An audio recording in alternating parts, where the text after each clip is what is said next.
Bonjour les petits rêveurs. Ce soir, une nouvelle histoire.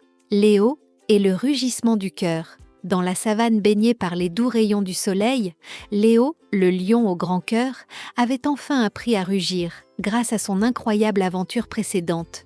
Depuis ce jour, il était devenu plus confiant, mais il sentait toujours qu'il lui manquait quelque chose pour que sa vie soit complète. Ce sentiment grandit en lui lorsqu'il remarqua, un matin, un étrange papillon voler en formant un cœur dans le ciel. Curieux et intrigué, Léo suivit ce papillon dans la savane.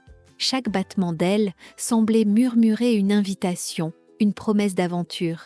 Le papillon l'emmena jusqu'à une clairière qu'il n'avait jamais explorée auparavant. Là, sous l'ombre d'un majestueux baobab, il entendit un son qui fit bondir son cœur. Une mélodie douce et envoûtante. En avançant, Léo découvrit une lionne assise, entourée de fleurs sauvages. Elle fredonnait une chanson qui semblait parler à toutes les créatures autour d'elle.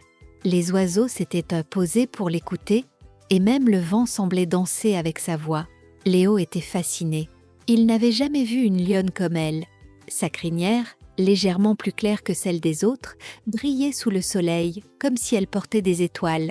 Mais ce n'était pas seulement son apparence qui captivait Léo, c'était la douceur de son regard et la sérénité qu'elle dégageait.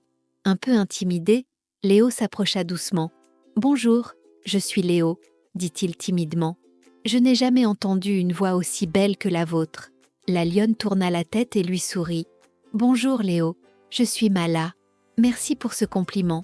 Je chante pour apaiser mon cœur. » Intrigué, Léo s'assit près d'elle. « Pourquoi as-tu besoin d'apaiser ton cœur ?» demanda-t-il. Mala baissa les yeux un instant. « Je me sens parfois seule, » avoua-t-elle. « Je suis différente des autres lions. Ils ne comprennent pas ma passion pour la musique et les petites choses qui rendent la vie belle. » Léo se sentit immédiatement connecté à elle.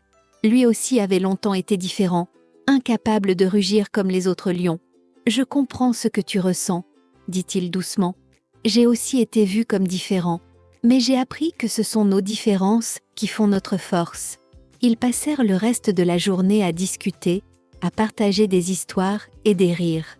Mala montra à Léo comment écouter les chants de la savane, comment les oiseaux, le vent et même les insectes formaient une symphonie naturelle.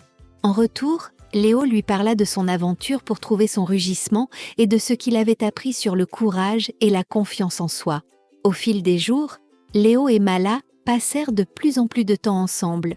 Léo découvrit qu'être avec Mala rendait tout plus lumineux, plus coloré. Il n'avait jamais ressenti quelque chose d'aussi fort.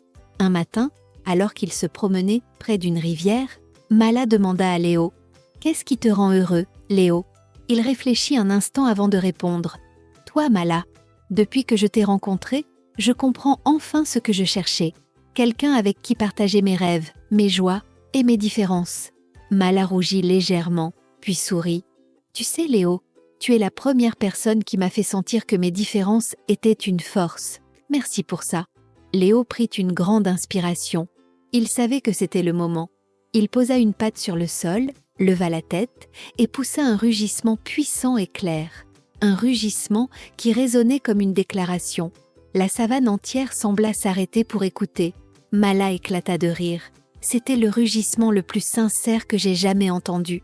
Ce jour-là, sous le ciel doré de la savane, Léo et Mala scellèrent leur lien. Ensemble, ils découvrirent que l'amour, tout comme le courage, venait du cœur. Depuis, Léo n'était plus seulement le lion qui avait trouvé son rugissement, mais aussi celui qui avait trouvé quelqu'un pour rugir avec lui. C'est la fin de l'histoire. Si vous aimez ces histoires, n'hésitez pas à vous abonner et à aimer la vidéo. À très bientôt pour un autre moment enchanté.